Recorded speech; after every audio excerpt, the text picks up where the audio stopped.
नमस्कार दोस्तों, मैं हूं दीपक। स्वागत है आपका झटपट न्यूज में। इस वीडियो में जानेंगे दुनिया की 5 बेहद महत्वपूर्ण खबर के बारे में। दोस्तों, आगे बढ़ने से पहले आपसे एक रिक्वेस्ट है, प्लीज वीडियो को लाइक जरूर कर दें। तो आइए चलते हैं पहली बेहद बड़ी खबर पे। कोरोना ने टाली यूएनसी की सुधार प्रक्रिया, भारत का इंतजार बढ़ा। कोरोना वायरस के बढ़ते कहर के कारण संयुक्त राष्ट्र सुरक्षा परिषद की सुधार प्रक्रिया को भी झटका लगा है। संयुक्त राष्ट्र मुख्यालय में बैठकों का सिलसिला थमने के कारण भारत का इंतजार बढ़ गया है। भारत यूएनएससी शामिल होने के प्रबल दावेदार है। अमेरिका, ब्रिटेन, फ्रांस और रूस समेत दुनिया के देश भारत को अपना समर्थन दे चुके हैं। संयुक्त राष्ट्र सुरक्षा परिषद में भारत के अस्थायी सीट को लेकर लंबे समय से बातचीत जारी है। संयुक्त राष्ट्र की बैठकों के दौरान भी कई बार भारत को एक अस्थायी सदस्य बनाने की मांग उठ चुकी है। हालांकि चीन और पाकिस्तान इसका विरोध किया है। अब जानते हैं क्या है यूएनएससी। संयुक्त राष्ट्र सुरक्षा परिषद में कुल 15 सदस्य होते हैं, जिनमें 5 अस्थायी और 10 अस्थायी सदस्य होते हैं। अस्थायी सदस्यों को वीटो पावर प्राप्त होती है।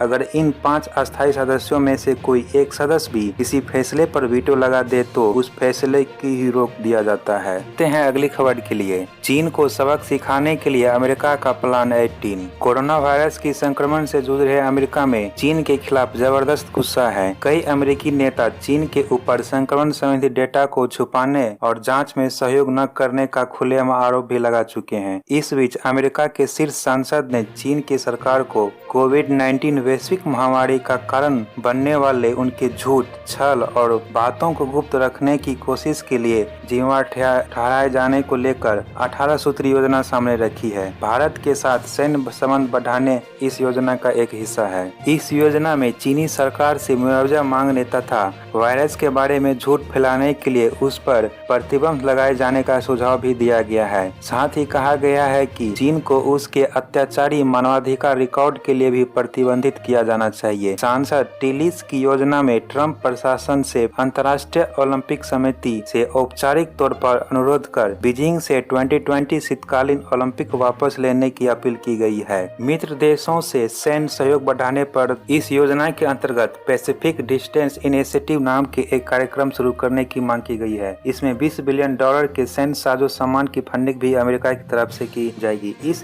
इनिशिएटिव के जरिए क्षेत्रीय सहयोग के साथ सैन्य संबंधों को मजबूत किया जाएगा। इसके अलावा सेनेटर ने भारत, ताइवान और वियतनाम को स्टेट ऑफ द सैन्य उपकरणों के बिक्री को मंजूरी देने की मांग की गई है। उन्होंने जापान, दक्षिण कोरिया को सेना के पुनर्गठन और घातक मिलिट्री साजो सामान के लिए मदद देने की भी अपील की है। सेनेटर ने अमेरिकी राष्ट्रपति से अपील करते हुए कहा है कि उन्हें अपने सहयोगी देशों से भी ऐसे ही प्रतिबंध लगाने के लिए कहना चाहिए, जिससे चीन को उसके किए सजा मिल सके। अगली खबर।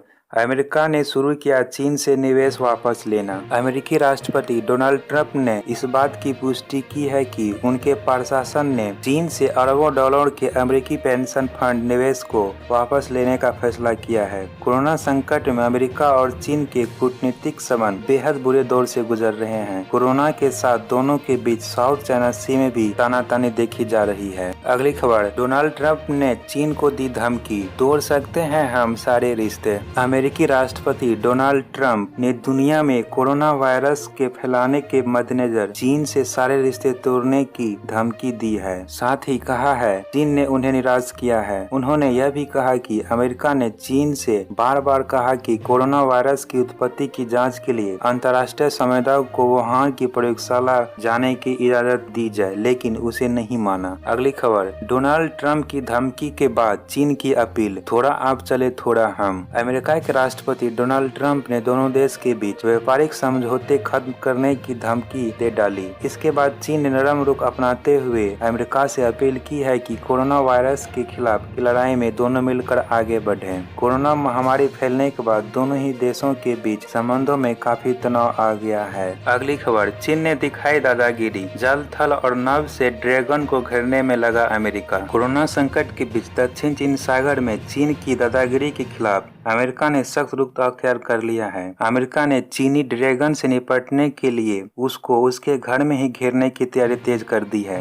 अमेरिका ने ड्रैगन को काबू में करने के लिए जहां दक्षिण सागर में जल, थल और आकाश से दबाव बढ़ा दिया है, वहीं ताइवान को भी अत्याधुनिक हथियार दिए हैं। ड्रैगन ने साउथ चाइना सी में जबरन कब्जा तेज कर दिया है। पिछले दिनों में चीन के साउथ चाइना सी में की 80 जगहों पर नाम बदल दिया। इसमें से 25 आइसलैंड और रीफ्स है, जबकि बाकी 55 समुद्र के नीचे भौगोलिक स्ट्रक्चर है। यह चीन का समुद्र के उन हिस्सों पर कब्जे का इशारा है जो 9 डैश लाइन के कवर्ड है। यह लाइन इंटरनेशनल लॉ के मुताबिक गैर कानूनी मानी जाती है। चीन के इस कदम से न सिर्फ उनके छोटे पड़ोसी देशों बल्कि भारत और अमेरिका की टेंशन भी बढ़ गई है। अगली खबर पाकिस्तान से। पीओके में सैन्य एयरबेस बना रहा है पाक, सैटेलाइट इमेज से हुआ खुलासा। भारत के खिलाफ अपनी युद्धक तैयारियों को मजबूती देने के लिए पाकिस्तान अस्कार्दू में एक नया एयरबेस बना रहा है। यह एयरबेस का इस्तेमाल पाकिस्तानी एयरफोर्स भारत के खिलाफ कर सकती है। हालांकि पाक की हर चाल पर भारतीय खुफिया एजेंसी का कड़ी नजर बनाए हुए है। हाल में ही ली गई सैटेलाइट तस्वीर से पाकिस्तान के इन नापाक मजबूतों का खुलासा हुआ है। इस तस्वीर को ओपन सोर्स इंटेलिजेंस एनालिसिस्ट